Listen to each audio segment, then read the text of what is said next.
So the other day I get a call from one of my friends who's a diehard Saints fan, diehard NFL fan. He says, Pat, did you see how this kid named Marcus Williams missed his tackle and he cost Drew Brees his second Super Bowl? I'm telling you, he would have beaten Brady. I'm so frustrated, furious. This guy should be fired. They should get rid of him. They should cut him. He doesn't belong in the NFL. I could have made this tackle. And he's just going off on this kid he's never met. And by the way, this kid named Marcus Williams, he's living his dreams. He's playing in the NFL. On the biggest platform, millions of people watching this guy, and he made one mistake where the world knows about the entire mistake he made. Listen, there are three types of people in the world. There are fans, there are critics, and there are those that play in the arena. And by the way, you know what's the most dangerous position to be in? The ones that play in the arena. You know why? Here's why. I want you to think about if you're this kid named Marcus Williams. After the game, Stephen A. Smith, you know he's going to talk smack about you. ESPN, newspaper, magazines, Sports Illustrated, the biggest mistake of all time, the biggest, dumbest mistakes of all. Every list you can make as a mistake, he's going to be on that list. Imagine the girl he's going to be flirting with when he goes to the nightclub. They're going to say, oh, this is the kid that missed the tackle. Imagine the kids in high school that don't like him because he made it in the NFL and they didn't. You think they're happy he missed the tackle? Absolutely they are. How about his ex-girlfriend? She's definitely happy, right? Some of his cousins, relatives are kind of secretly happy. Competitors, very happy. Kids he played with in college that they didn't make it in the NFL, they're probably happy this guy missed it. Every single night he has to watch the news and hear his name. Every single game next year when they do a National Saints game, they're going to say, this is Marcus Williams. Do you remember who's Marcus Williams? He's the guy that missed the tackle. Every single game until the next time this guy wins a Super Bowl.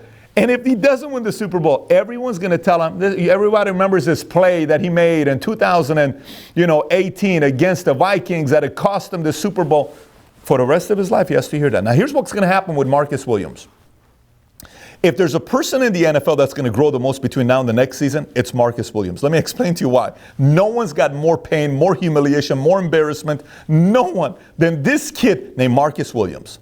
And what's amazing is in life, you got three different types of people: fans, critics, and those who play in the arena. For me, I was a massive fan from 1991 to 1998. If you ask me questions about the Lakers stats, I got them all. I know the players: Tony Smith, number 34, Elvin Campbell, Nick Van Axel, Sedell Treat, Cedric Sabalos when he scored 50 points in a game and he had a song called Flow On, terrible song, but we were like, this guy's the next Tupac because we were like diehard Laker fans.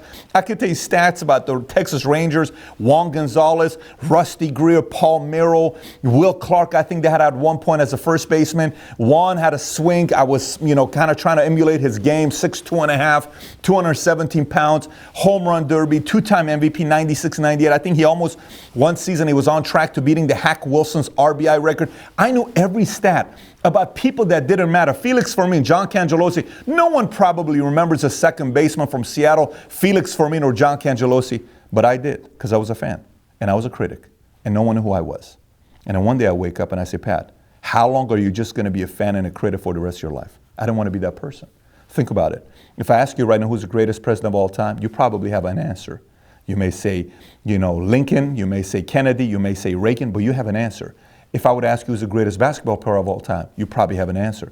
If I ask you who's the greatest entrepreneur of all time, you probably have an answer. But if I ask you right now who's the greatest NFL fan of all time, you don't have an answer. If I ask you who's the greatest political critic of all time, you probably don't have an answer. But everyone knows the great ones. You know why? Because they played in the arena. Because they were willing to be humiliated on the biggest platform. They were not embarrassed.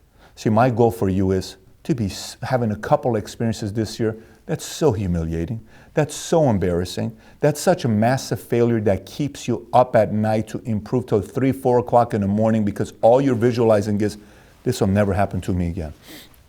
This will never happen to me again. This will never happen to me again. Some of the best UFC MMA fighters became fighters because somebody publicly knocked them out and they say, this will never happen to me again. This will never happen to me again. This will never happen to me again. And now you and I know about them. So don't be afraid. Get in the arena and stop just being a fan and a critic.